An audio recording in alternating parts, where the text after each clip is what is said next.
Hey y'all, happy hump day. This is your girl Cash of 40 and No Filters. And I just want to get on and talk to y'all for a little bit because it's been a minute. Now, y'all get my workout clothes because your girl be rollerblading. I usually hit up about 8 to 10 miles a day.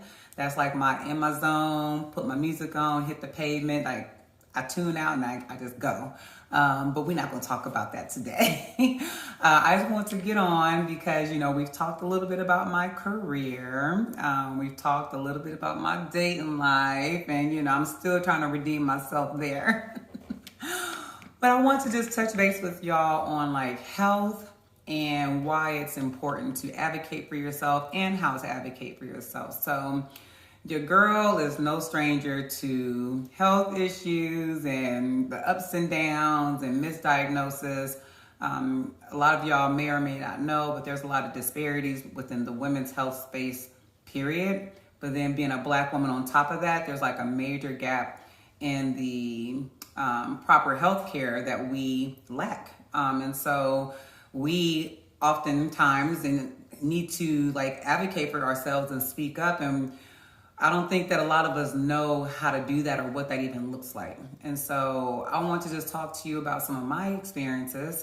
Back in 2020, I had brain surgery, and there was a long list and a long period of time leading up to that point of many misdiagnoses and conversation with multiple doctors that led up to me finally realizing I need to have brain surgery. But we'll talk about that another day.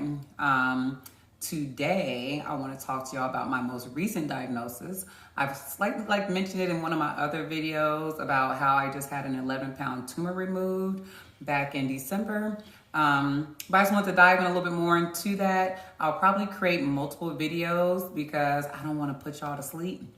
And I feel like this is really important. And hopefully, even if it doesn't apply to you, maybe this information will help someone that's close to you.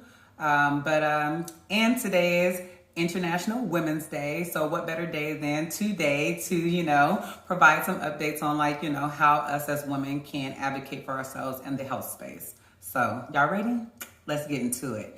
Now, I have my notes here because I want to make sure I stay on track. Sometimes I just be going, but want to make sure I keep on track with my points that I'm looking to make. And happy to be here. So, as I mentioned, I've had my ups and downs and challenges with my own health. And most recently, I had an 11-pound tumor removed in December.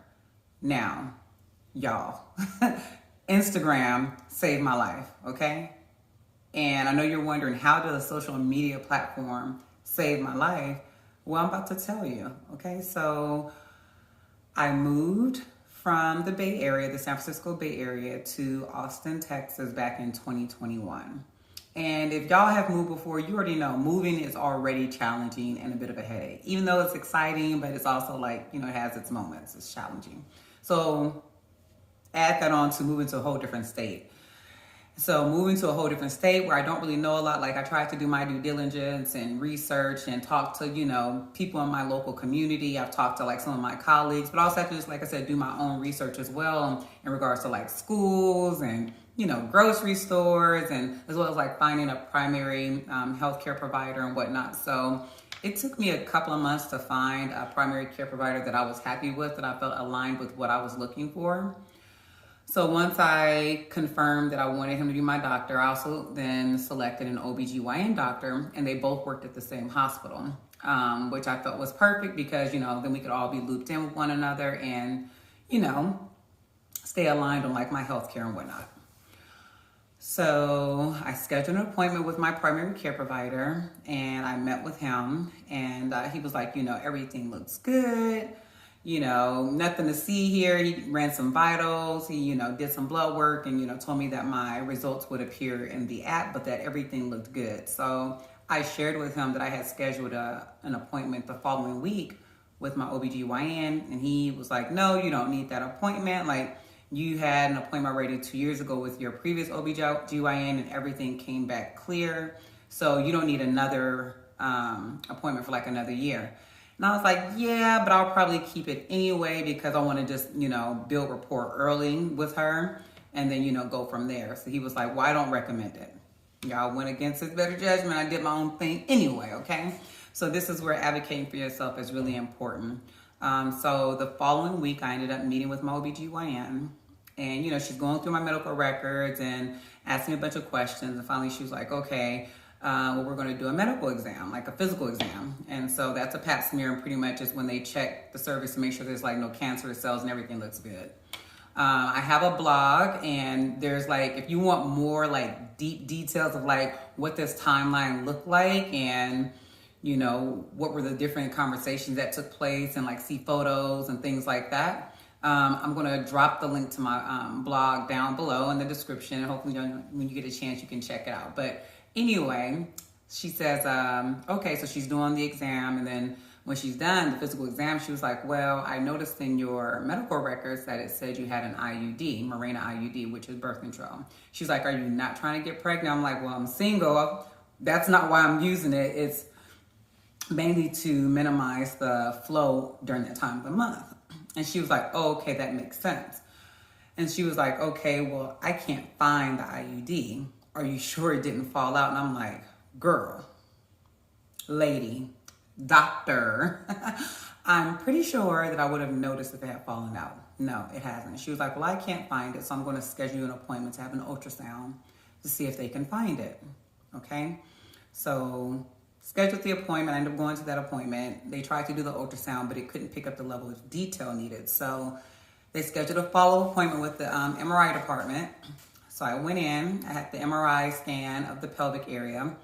And then a week later, I had a follow-up appointment with my OBGYN. Excuse me. So when I met with her, she was like, great news. Do you want the good news first? Because we also have bad news. And I'm like, give me the good news first. So she was like, well, the good news is, we found the IUD. It was there. The MRI was able to pick it up. I was like, okay, cool. She was like, but the bad news is your uterus is enlarged. So I'm like, what does that mean, enlarged? Like, I don't know what that means. She was like, well, unfortunately, you have a tumor. Y'all, my mouth almost hit the floor. I'm like, what? What do you mean I have a tumor? And she was like, you haven't noticed like any discomfort or like weight gain or pain in your back? And I was like, yes, all of that. But when I've talked to the doctor before, they just said, like from the pandemic and being in the house, you haven't been as active as you used to be. Like, this is, you're getting older, so the body's changing. So like, this is just you gaining weight and, your body's aching because you're getting older. I said, which I'm pretty active. So I didn't believe that that's what was going on, but that's what they told me. So I just kind of was like, okay, this is my new, my adult body, right? And so she was like, no, the tumor from what I can see is like roughly 8 pounds, which she said was about the size of like 2 4-month-old fetuses. So I'm like, what? And she was like, yeah. And so that explains why you're having all these complications. So I'm like, okay, well then what do we do about it? She was like, well, you're not looking to have more kids and you're over 40. So I'd recommend a hysterectomy is what she recommended. So I'm like, what does that consist of? She's like, well, pretty much we remove everything.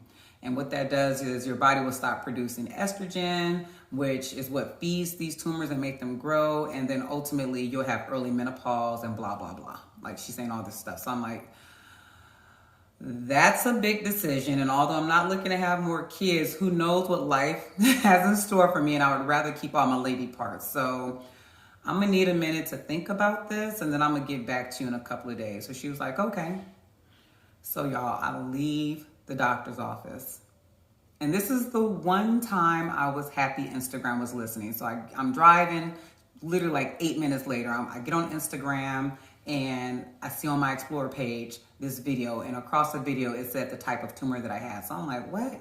I don't even follow this page, and I've never even searched this up on Instagram. So clearly Instagram was listening to my conversation. So I clicked on the video, and it was a black male OBGYN based in Chicago. And the first thing he said is, if you are diagnosed with this type of tumor and your doctor recommends a hysterectomy, ask them about a laparoscopic myomectomy instead. So I'm like, what? Y'all, I got off Instagram so fast. so fast, right? And I called her. I called her and she didn't answer. So I sent her a message on the app. And y'all not going to believe what she said. Okay, we're going to take a pause right there because I'm going to let y'all just take in what I just told y'all. That was a lot. That was a lot. Part 2 coming soon. See y'all soon.